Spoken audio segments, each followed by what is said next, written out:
removing my mask. Everybody's quite socially distanced and with their masks on. We're also kind of a family here. We are following the CDC precautions, so out of kindness for other people, please take care and do what precautions is recommended. So.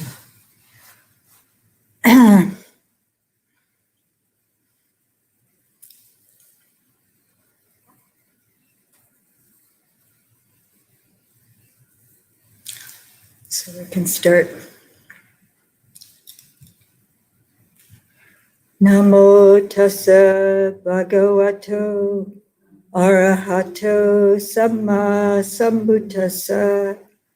Namo tassa bhagavato arahato samma sambuddhassa.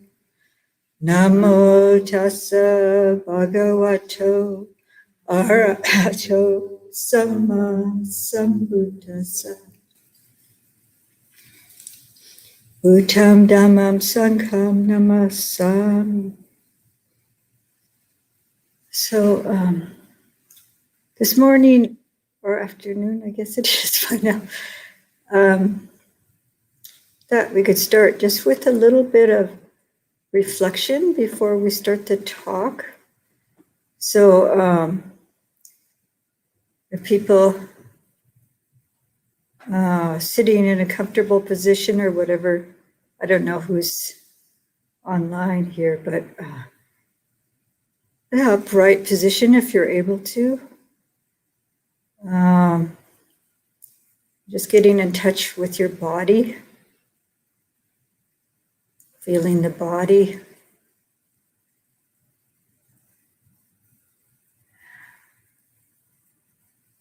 And just get a sense of gratitude for the fact we have this human birth.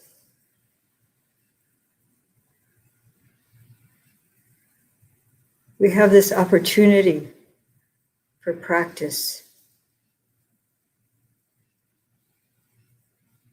And just bringing that thought of care and almost rejoicing for this, rejoicing for this opportunity.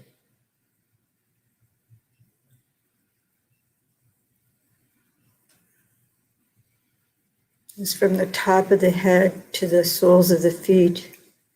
Just bringing a sense of kindness to the body, care to the body,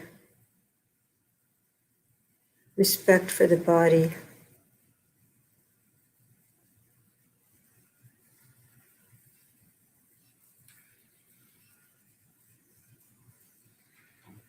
No matter what the physical condition of the body is now, it's our vehicle.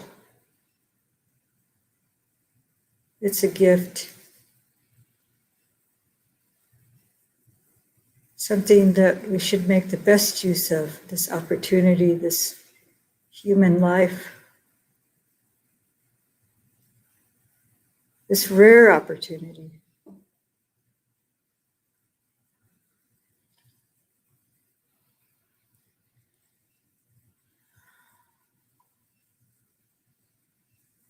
Just getting a sense for this very moment,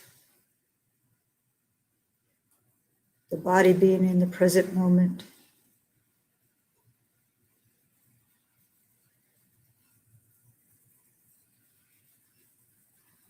But then I'd like you to reflect on something good that you've done, some kind deed you did for another person.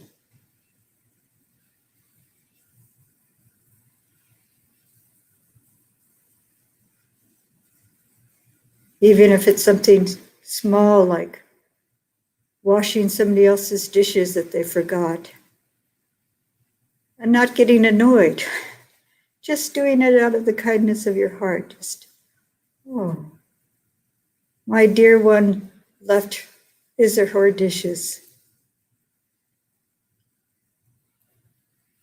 I'll clean them up out of love. Some small act like that.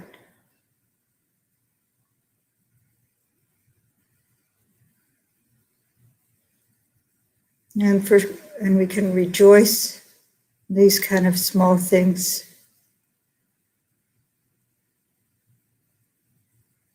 Bring up a sense of joy for any good, either small or great, some great accomplishment. Maybe it is a big accomplishment, some work that you're doing internally. I spent the whole day without worrying about things.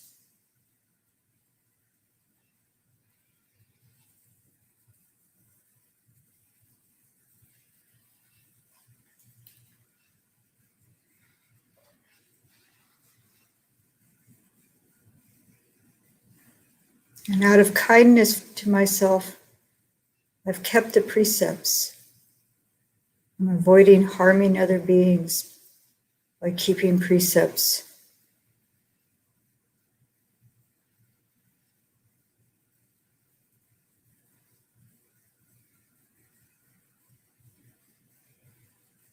Then reflect on the goodness of other people, somebody you care about, some good thing they did for some other person beside yourself, some act of kindness, some accomplishment they did.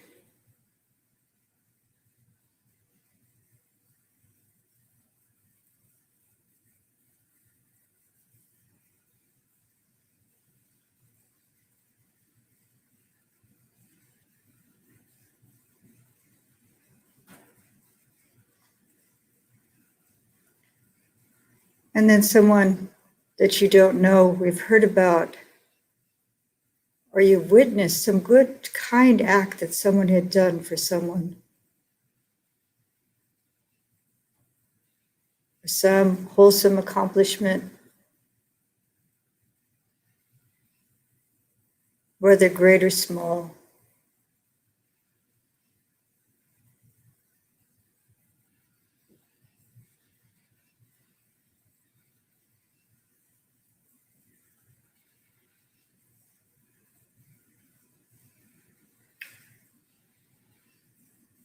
And then think about the goodness in the world, the kindness in the world. As human beings, we can't survive without one another.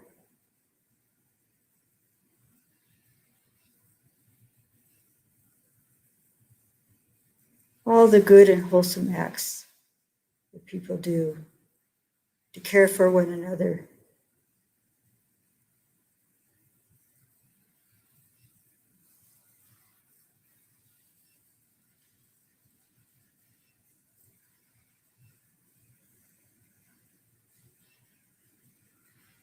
Getting a sense of the feeling of in your heart.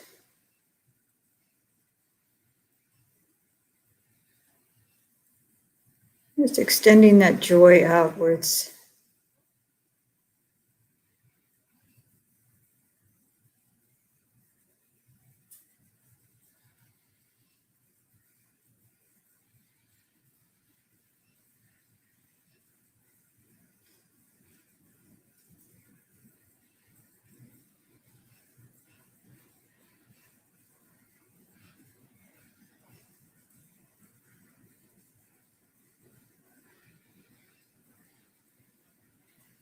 We can rejoice in others' goodness, or we can rejoice in our own goodness.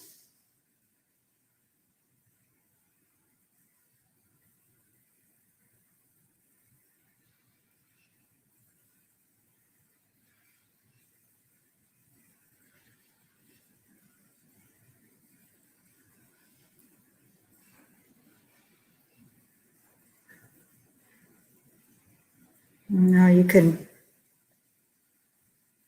open your eyes and welcome to look at someone and smile. Send them some loving kindness if there's anyone in the room, or think of someone that you really love and smile.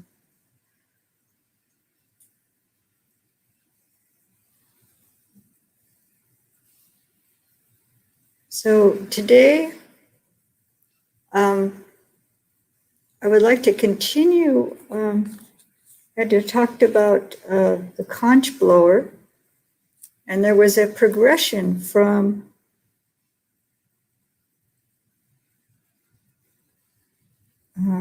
considering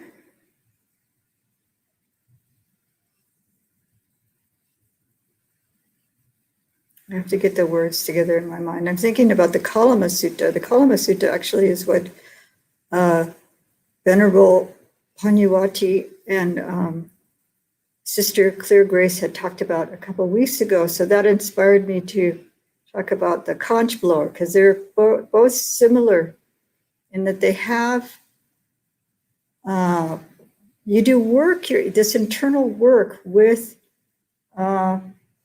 the precepts, basically, the 5 precepts minus the intoxicants. I don't know why it's not included in the, there's the 4, abstaining from killing, stealing, lying, sexual misconduct, and intoxicants would make the 5 precepts. But anyway, so this is a progression. And this is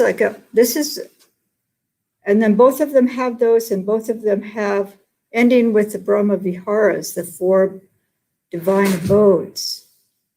So I wanted to focus on one of the divine abodes. I'm just going to touch on the other ones. They're also called the immeasurables in other traditions.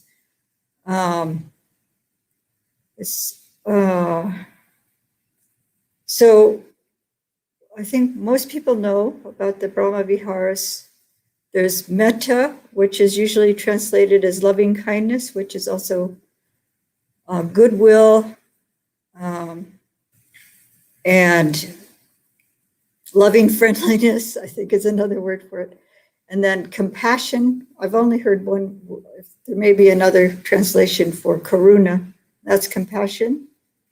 And then mudita is what I want to focus on today. And this is a meditation I'm attempting to work on, a guided meditation for mudita. This is I haven't seen a lot online about mudita.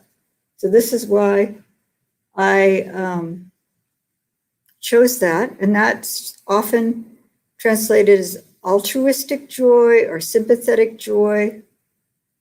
I'll get to that. I'll get into more details on that, because I'm going to focus on that. And then equanimity, which is upekkha.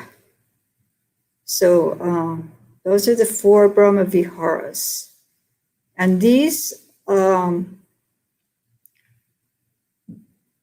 can counteract unwholesome states, unwholesome mental states. So if you're working on purifying your sila, it's not just your bodily and verbal acts, it's also mental. You're purifying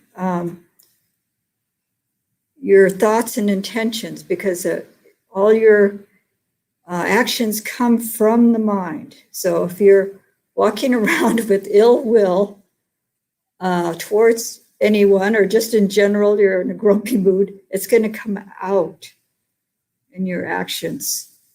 So, or people will notice it, like if you have someone that you know well, and you see they're in a really grumpy mood, and walking around, and then, but they might even not realize they are putting that out into the world. They might think that they're disguising it, but you can pick it up, because maybe they're not making all these facial expressions, but you can sense, oh, something's wrong. What's going on? Are you mad at me? Oh, maybe they're grumpy about something that happened at work, but it comes out. So the Brahma Viharas, the divine abodes, are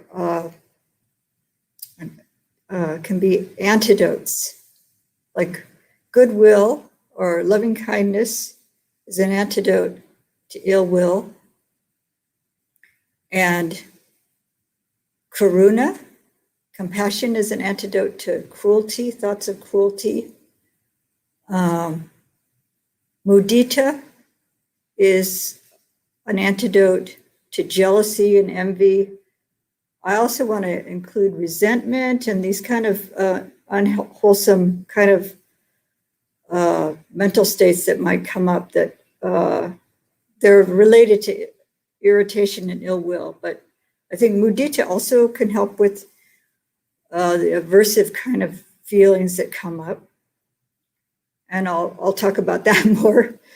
And then equanimity.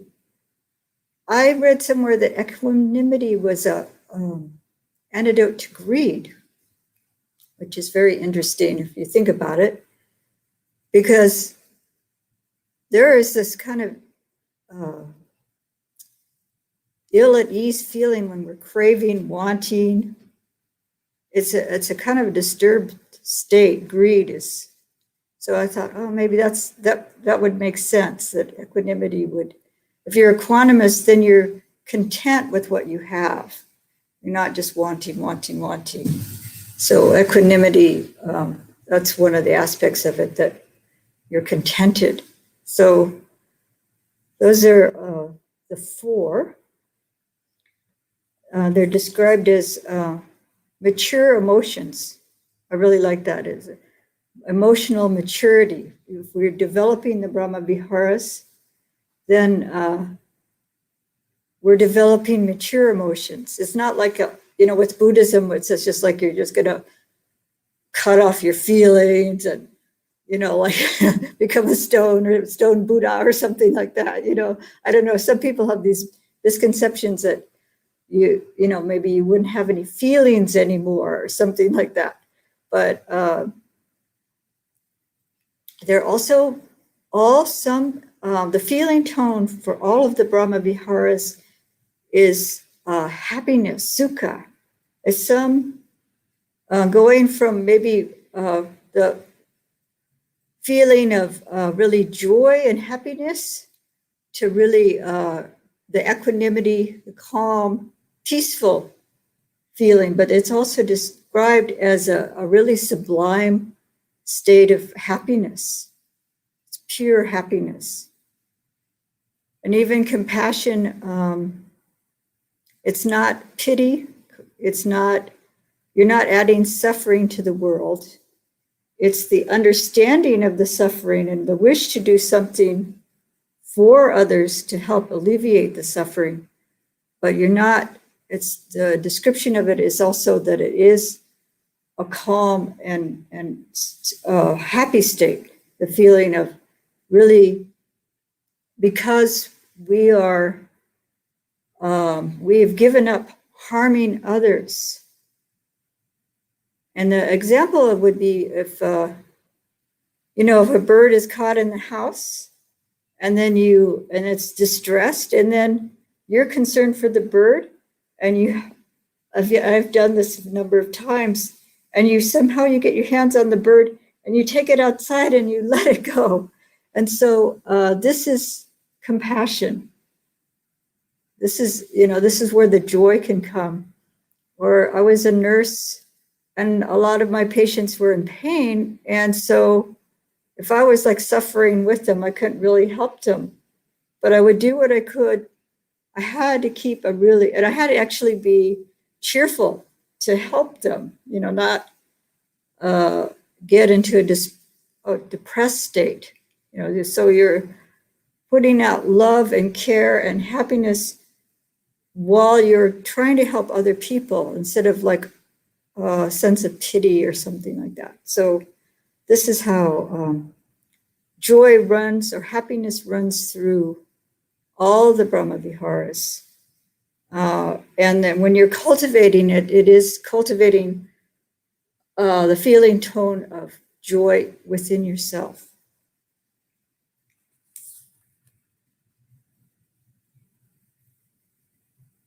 So I have all these verses scrawled on a couple of pieces of paper.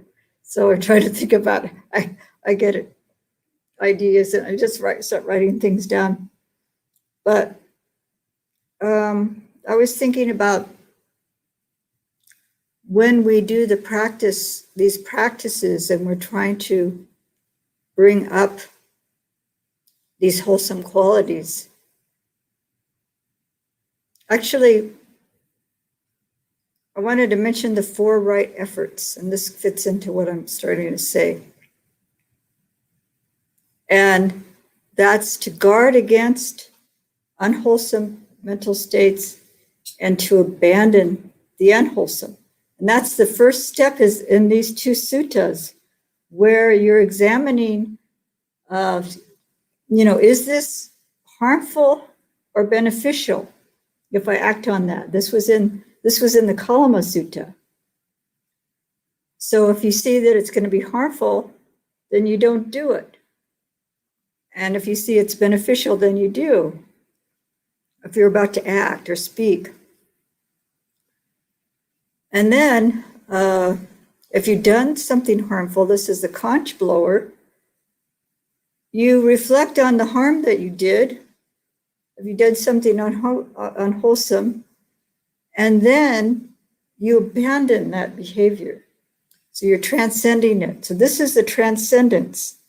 Working with the Brahma Viharas help with transcending it. And if we have some unwholesome mental habit patterns, then we can help uproot them by replacing them with the wholesome states, like I was saying, the antidotes. So this is really important. So this is why there's quite a few, there's more than just the conch blower and the Kalama Sutta that has this progression. There's a number of them. And this is why the Buddha has repeatedly taught this with maybe a little bit of different emphasis.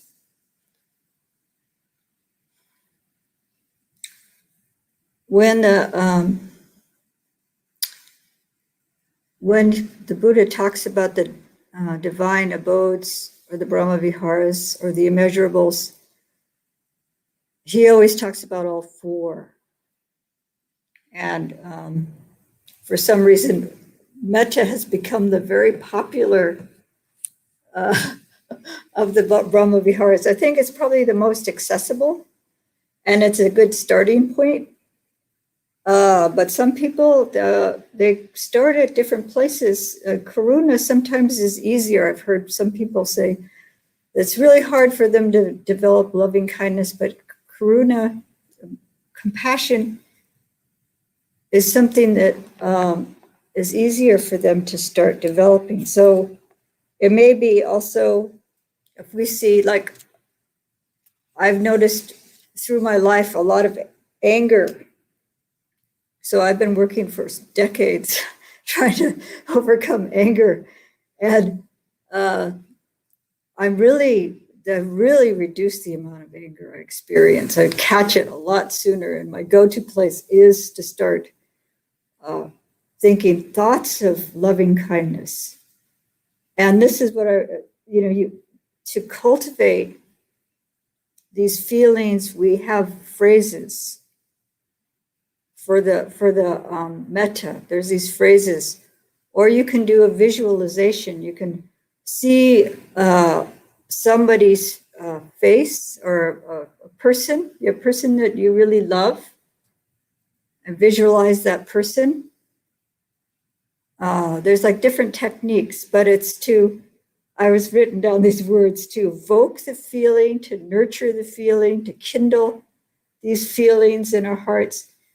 It's not just kind of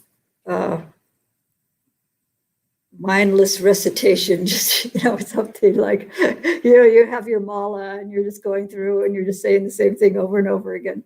No, you're to try to bring up these feelings in your heart sincerely. So we're nurturing mature emotions. We're wholesome, beneficial for ourselves. If we are grouchy and angry or worried or all these kind of emotions that are harmful to ourselves. It affects our health. But if we're cultivating these joyful emotions, then it's helpful to us, and it's helpful for those around us. So I wanted to just mention that this transition here, the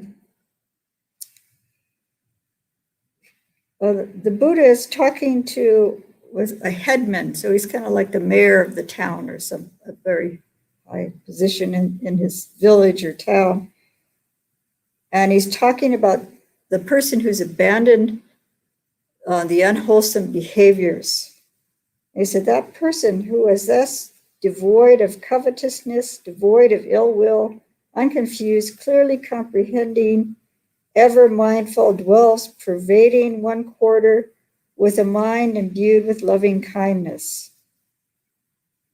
So it's not just even only abandoning the unwholesome, but it's also cultivating wisdom here, unconfused, clearly comprehending, ever mindful. So this is kind of preparatory work for working with the Brahma Viharas. And here in this sutta, he's pervading the four quarters, or he or she is pervading the four quarters with these divine abodes, with loving kindness, with compassion. How does he translate it here? Altruistic joy is how Bhikkhu Bodhi translates it, and equanimity. So first, we have to have a lot of metta or karuna or mudita or equanimity internally before we can pervade it outwards. So this kindling, evoking, bringing it up,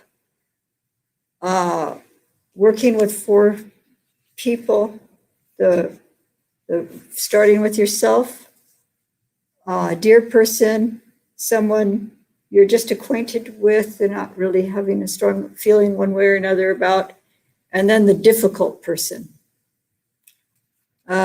You do these kind of things to really start really permeating your being with these divine abodes. And then when it's really overflowing, even if you're just doing it towards yourself, I had the instructions because I was like, how many years ago now? 20 years ago or something like that. Before I was in robes, I was very depressed, and I went to the temple close by me, the monastery close by me in Redwood Valley, and I spoke to the abbot there. And so he told me just to direct the loving kindness towards myself only. So I was saying, may I be happy, may I be well, I was saying these phrases towards myself. And he told me to do it continuously. And then I went out walking, and I saw the squirrels in the trees and the birds and I had to walk through the neighborhood to get to the downtown. And it was just like the loving kindness was, after some time of doing that, the loving kindness was just kind of going out, like I have a natural love for nature. So like little birds and squirrels, these are really good objects for loving kindness. But when I got into town, this lady across the street was smiling at me. And I was like, oh, I must be smiling, because if you're smiling, a lot of times people will smile at you. And I went, oh, this is really working. It was like, so it was coming out. So this is pervading yourself first, and then you can pervade outward. And you'll feel this feeling in your heart too, when you really are permeated with love and kindness. Probably a number of you here are already doing the practice, but It's supposed to really, this is a felt sense. And other people can feel it too. I mean, and I've been around people that are just really radiating loving kindness. So I think this is why, because it's more accessible, why it's talked about more. So I should probably start talking about mudita. I'm not sure of the clock. I'm not sure how much time I have. Excuse me. And I'm supposed to go for how long?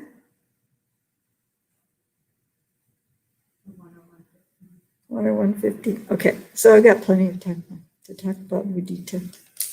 So I talked a little bit about the Brahma Viharas in general, and then loving kindness and compassion somewhat. And so now I'll talk about mudita. Okay. So as I was saying, there's not a lot that I found online. Maybe people are better at searching online than I am. But, I was looking for guided meditations and so on. And I only found one guided meditation for mudita. And I'll tell you about that in a short while.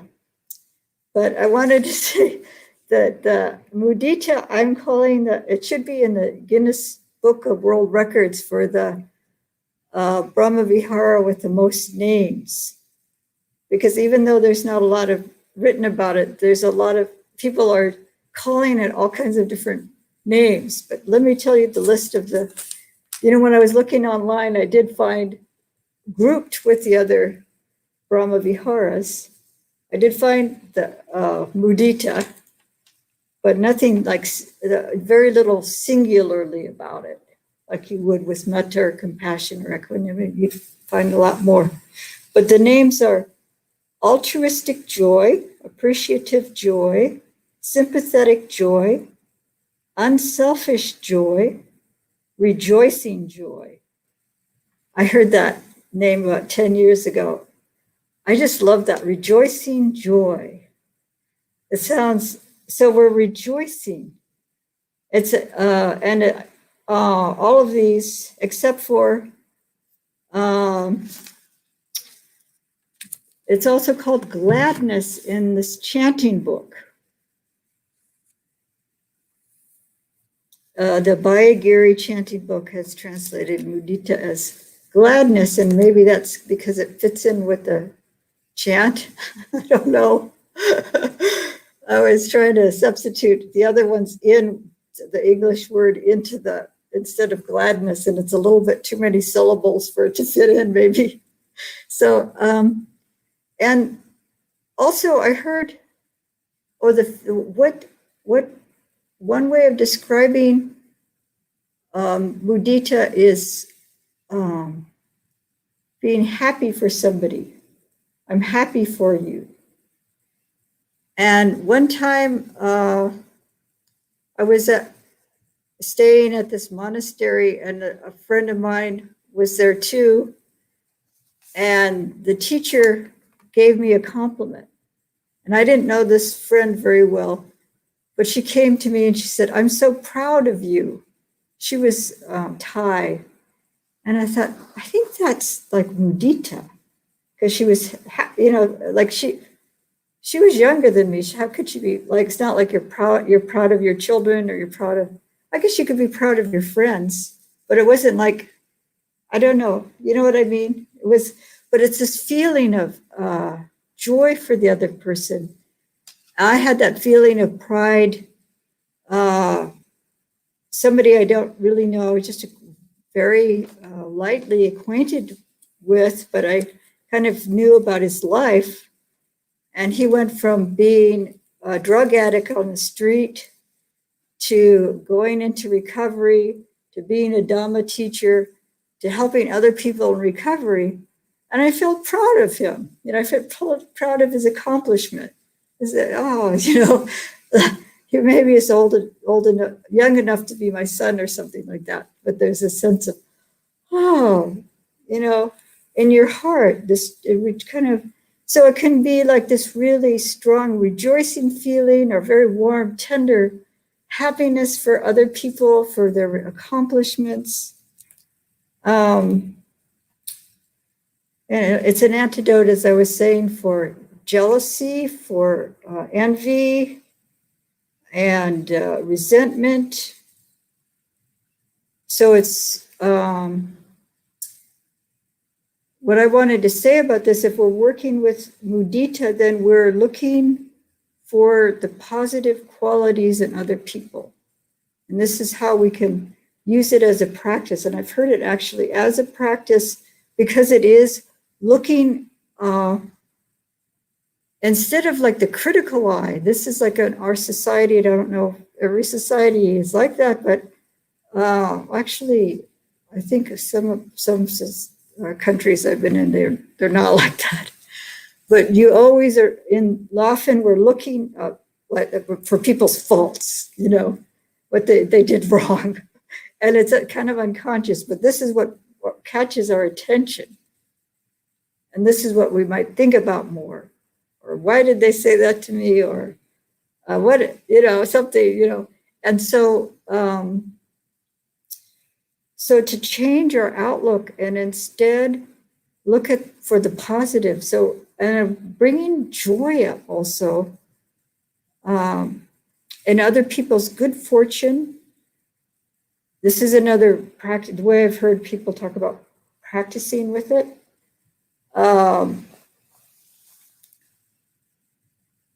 People's successes are only their wholesome success, not if they're exploiting other people and they're successful because they've exploited others.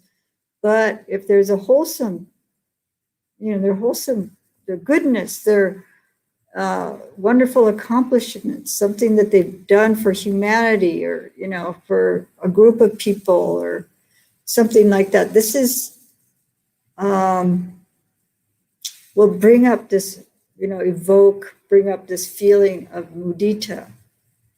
And we can reflect on things later, or we might read an article in the newspaper or something like that. If something, newspaper is not so good anymore for something, the bad news. So if there's a source where we can see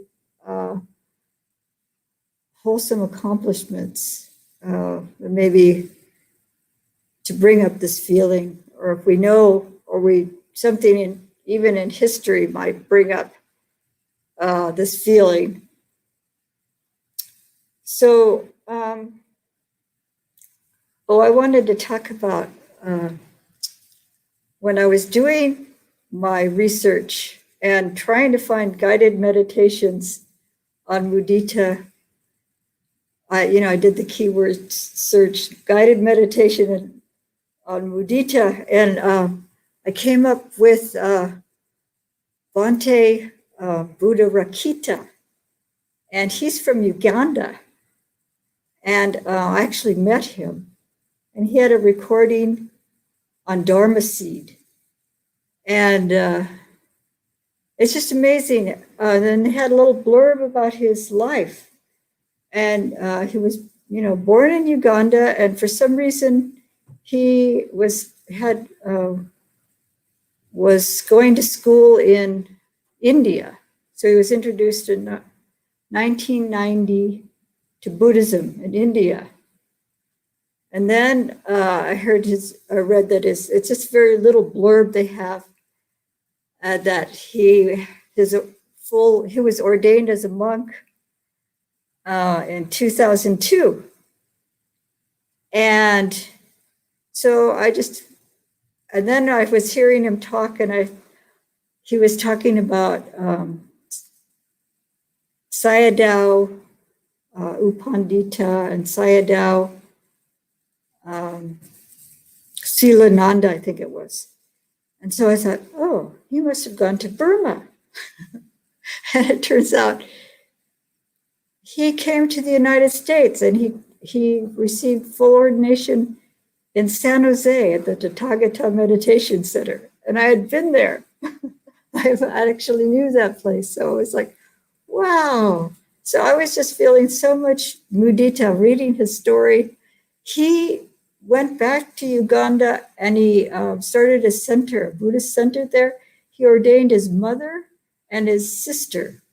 And then I looked on the site and there's another monk that was also in residence there that he ordained.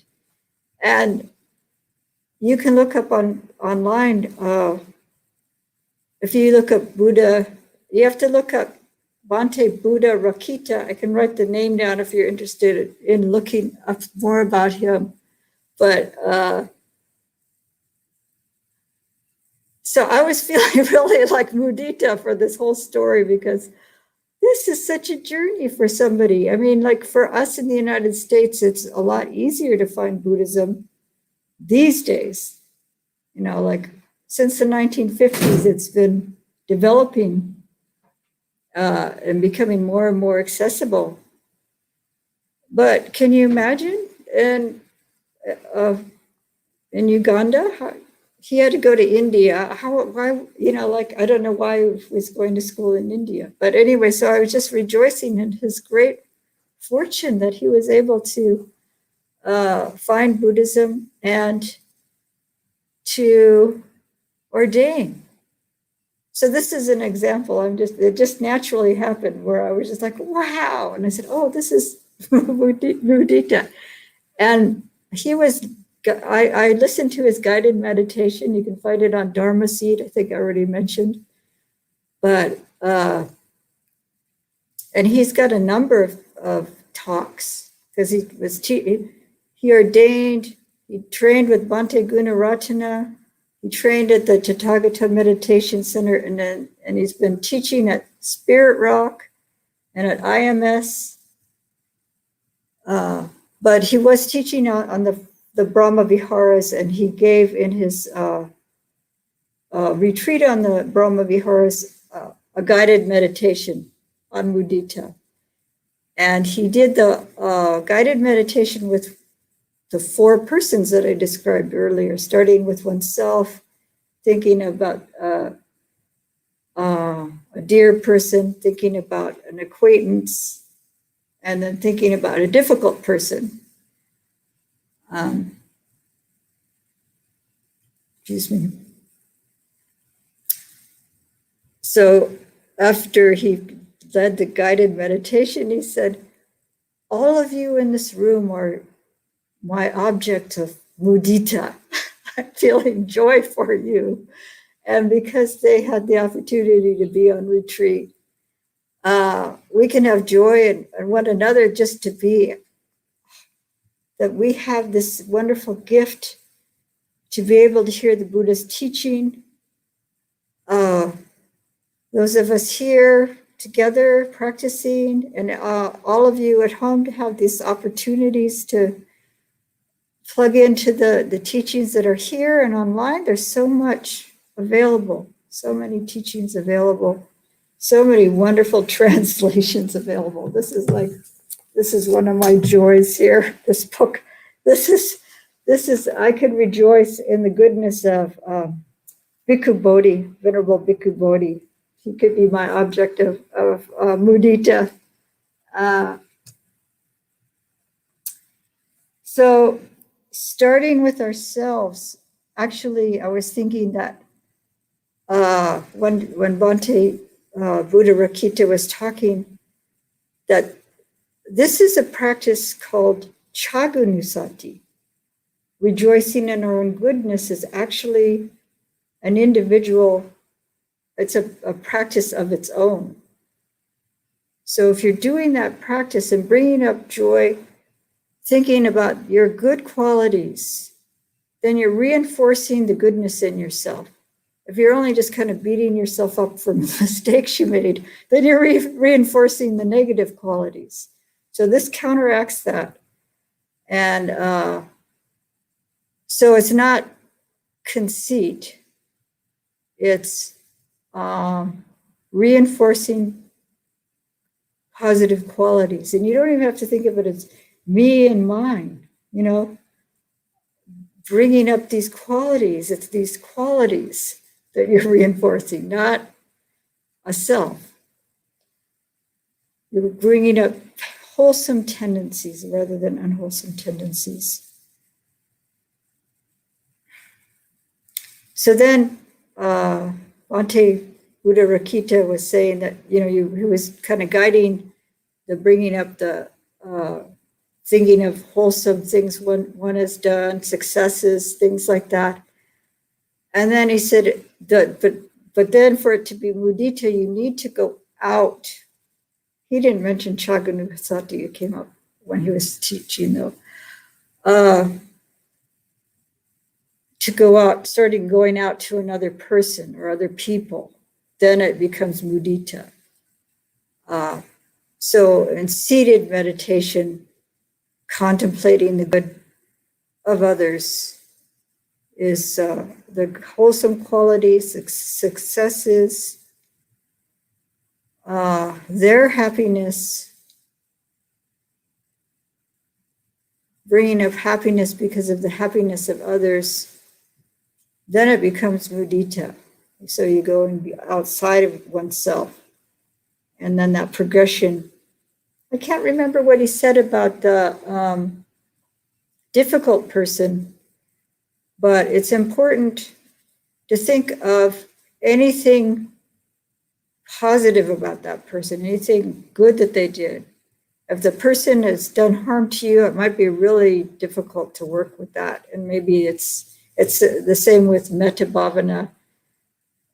They might not be a good object of meditation, but it may be just, even if they're just a little bit difficult, it's and then if they're in your life and they've done something good, just like try to really say, oh, okay, they're not all bad.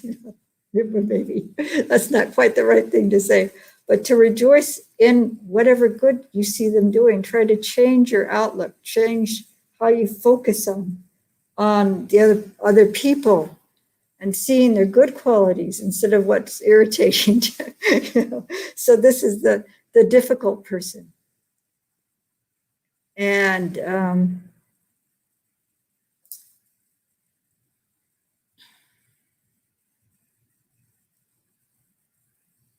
just learning to be forgiving of ourselves and forgiving of other people, and really changing our orientation of how we look at others. This is really the maturity that we're trying to develop.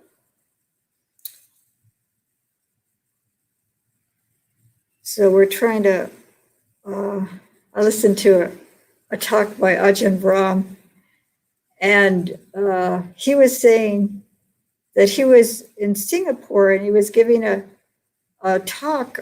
It was some kind of conference for this mental hospital, as a well-known mental hospital in Singapore.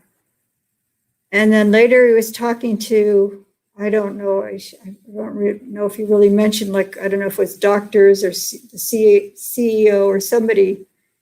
And he was asking them, about the hospital and the patients, and whoever it was saying, well, we focus on their healthy behavior. We don't, focus on the disorder. So they just try to reinforce anything positive, the positive, healthy behaviors in the people, and they're like really successful with helping them.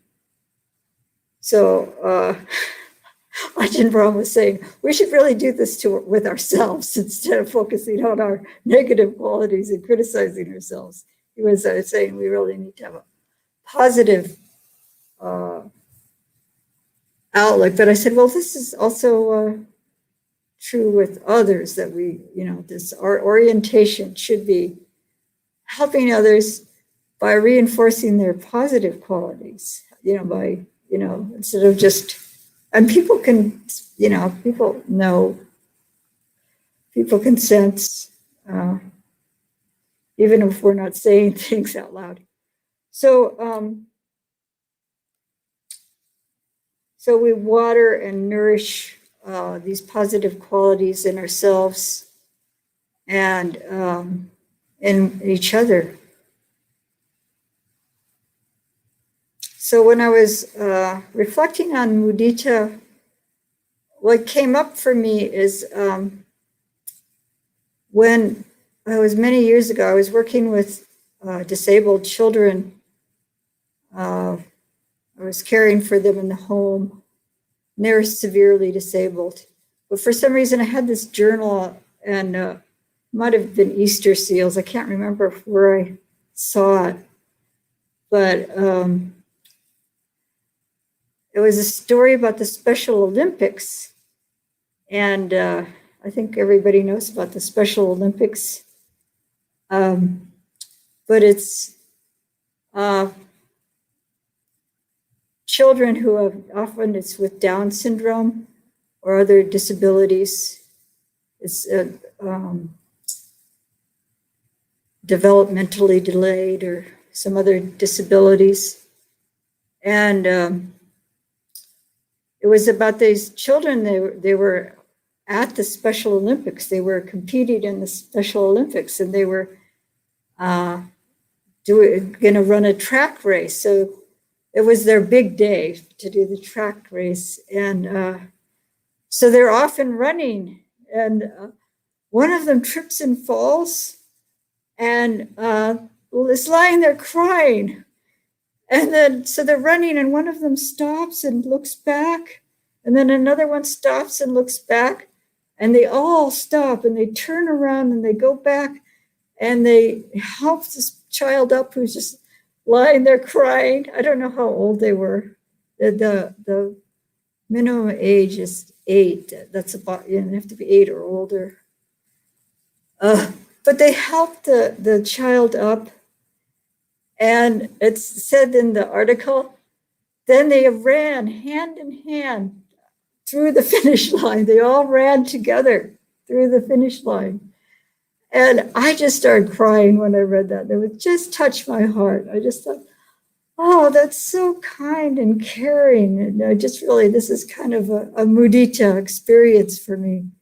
Even thinking about it now, I can just see them with smiles on their faces running towards the finish line. And they were all winners. There were no losers. They were all winners.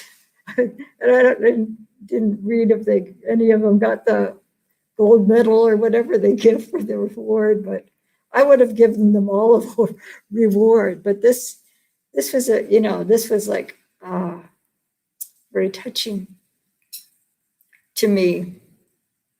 So we can reflect on really beautiful acts of kindness,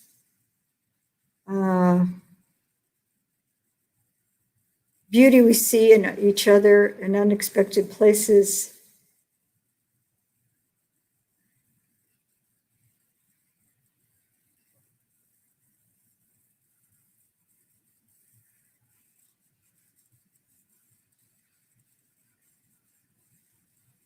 And our own acts of kindness, our own acts of our own successes, we can also feel happy about. There's nothing wrong with that.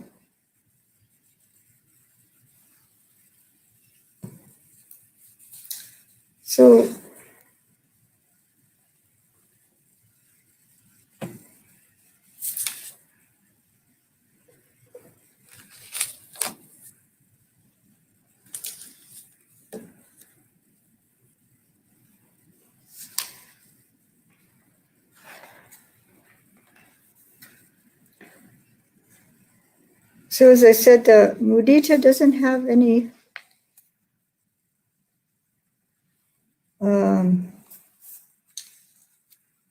special, like there's so long chanting, reflecting on loving kindness. And usually it's just included. I've it opened to this this chant. This is the suffusion with divine abidings. And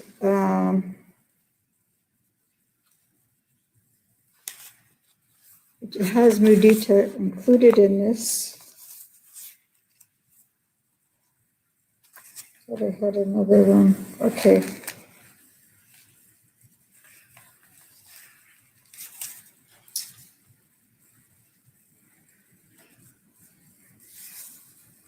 So this reflection on universal well-being is in the Bayagiri chanting book. Here. I don't know if you can read it. That's the Pali. And this can be found online, actually. This book. I don't know if it can be ordered in hard copy, probably somehow, but they get out of print easily, quickly. They can take it up very quickly. But this is a short chant, and I can chant the Pali through. Actually, Sadhya might be familiar with this one. I don't know.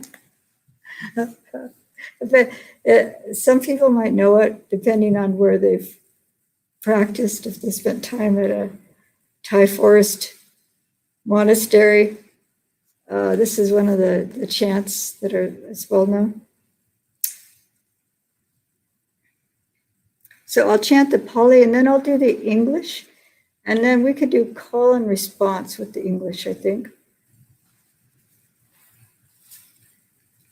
Excuse me. Andamayam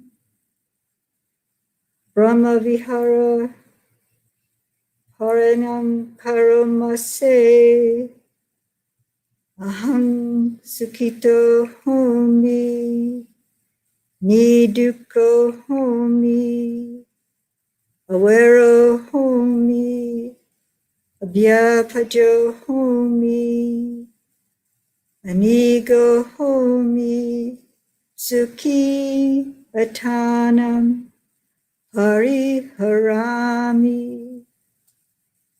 Sabe Sata Sukhita Huntu Sabe Sata Awera Huntu Sabe Sata Abhyapaja Huntu Sabe Sata Aniga Huntu Sabe Sata Sukhi Atanam Pariharantu Sabe Sata Sabaduka Pamuchantu Sabe Sata Malada Sampatito Vigachantu Sabe Sata Kama Saka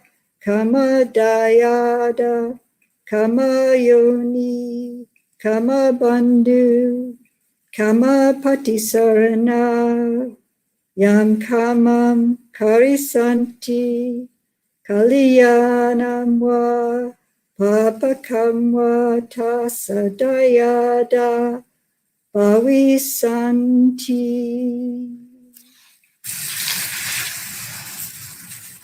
I'm just going to talk a little bit about the English to explain it, and then we can chant it together. Or if you know it, you can chant it with me, or I can do a call and response with this. So the first part is, may I abide in well-being and freedom from affliction and freedom from hostility and freedom from ill will and freedom from anxiety. And may I maintain well-being in myself. So this is Nattabhavana towards oneself. May everyone abide in well-being and freedom from hostility and freedom from ill will and freedom from anxiety, and may they maintain well-being in themselves. And this is a broad-based metta bhavana towards all beings. May all beings be released from all suffering. And this is compassion, karuna. And may they not be parted from the good fortune they have attained. And that's mudita. That's all that's said about mudita.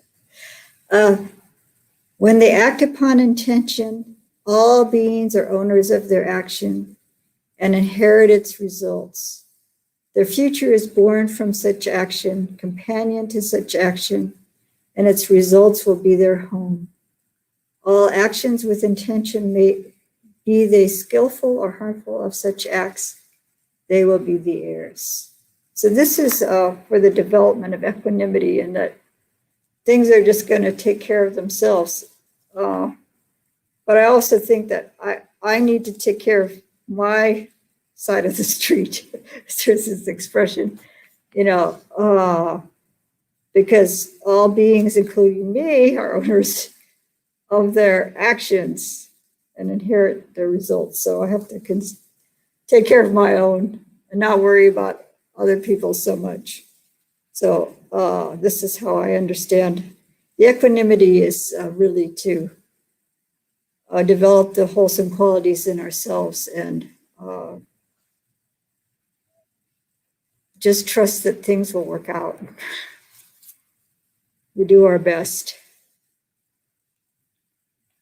So are you up for trying the chanting part, the English? Okay. Here we go. May I abide in well-being, in freedom from affliction, in freedom from hostility, in freedom from ill will,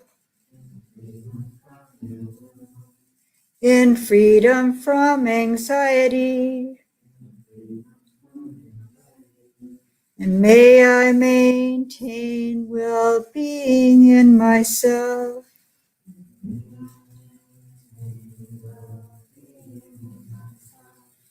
May everyone abide in well-being, in freedom from hostility, in freedom from ill will, in freedom from anxiety, and may they maintain well-being in themselves.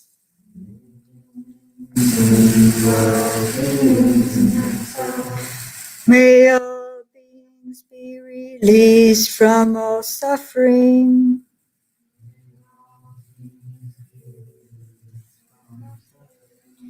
And may they not be parted from the good fortune they have attained.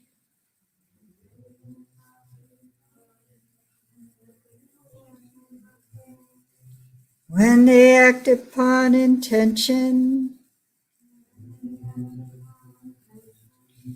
all beings are the owners of their actions.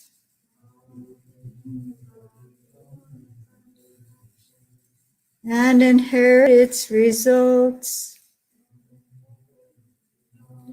Their future is born of such action, companion to such action, and its results will be their home. All actions with intention, be they skillful or harmful, of such acts, they will be the heirs. So we've made complete circle here, thinking about action again, thinking about we're contemplating the good and harmful and abandoning the harmful. So I can open it now to questions. I think I have some 15 minutes maybe or so. If anyone has a question or comment, and I don't know if people or anyone in the, what is it, the Zoom audience, is that what we call it? The virtual, if they have any questions, they could text it in, I guess, or something. Pardon me? Okay.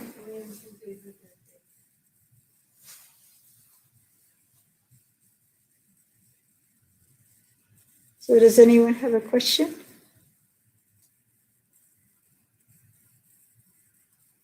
I can accentuate the positive. Pardon me? I improved my time from like 55 to 44 seconds on a quarter mile running. Well, And, that's as well, you know, yeah, there's a building success. on the positive.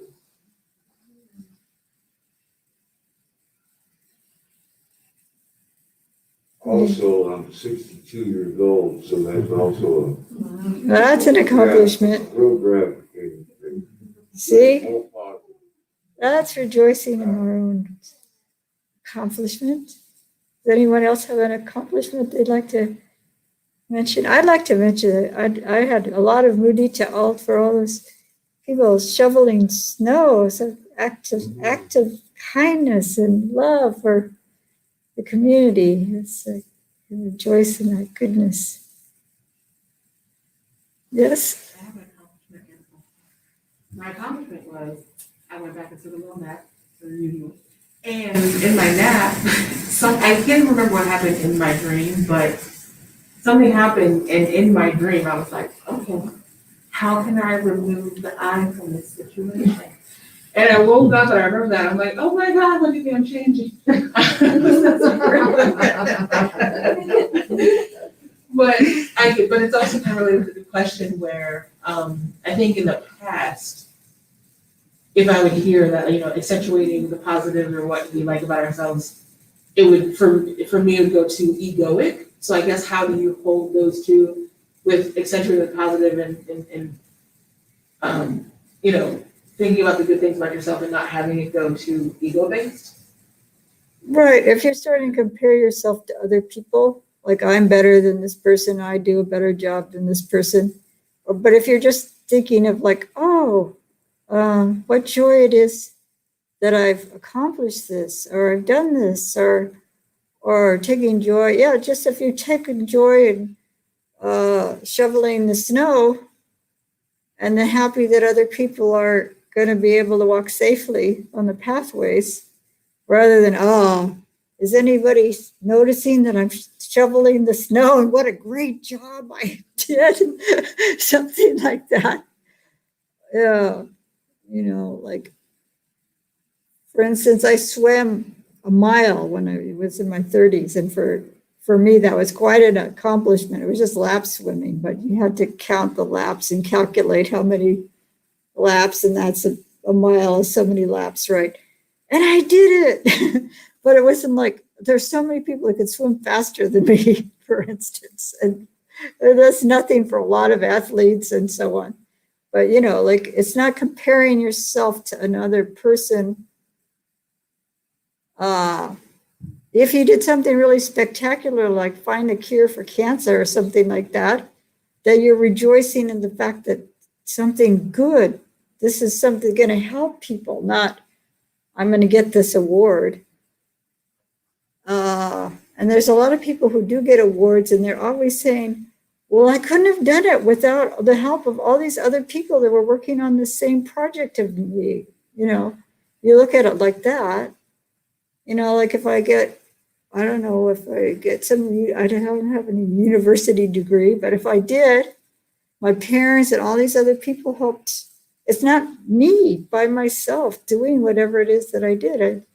The fact that somebody is working in the fields growing food for me so that I can be nourished, even went into whatever successes I had. So it's not just me, but we're trying to, the idea is to reinforce our good qualities, that we're doing something for other people, we're helping other people.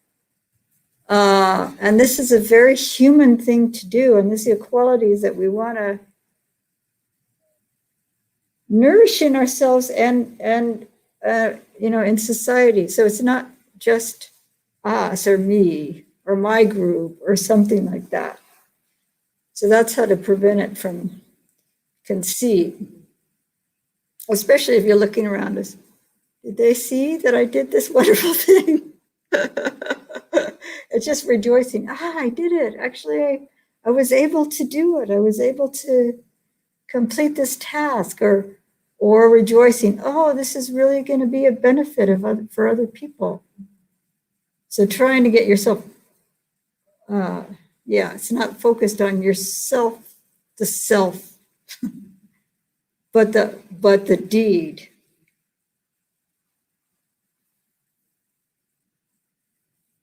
It looks like you have, you're just looking. So does everybody understand the concept? And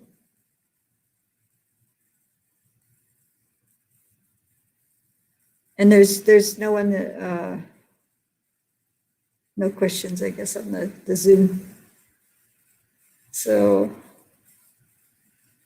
we could end, I suppose.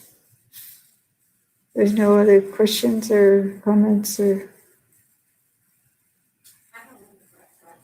The call response that we just did, can you email that to us? It's like already in my head.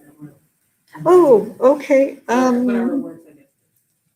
Yeah, let's see. I guess I could find online the where to get the where to. Yeah, it's just it'd probably be easier for me to just. It's a Bayagiri monastery. It's yeah. You'll need I can show it again. People could read that. Whoops. That might be readable.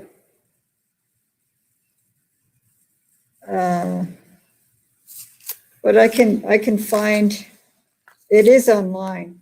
The whole chanting book is online. And it has, if you just look at get the English part, I don't think there's going to be a problem. I guess that now they compensate for the diacritics. I tried, it might have been an old computer and printer, but the diacritics came out all kind of wacky. But you can at least view it online. And the English, there's no problem with the English. So you're welcome. Anything else? I thank you all for your patient listening and wishing you all the best.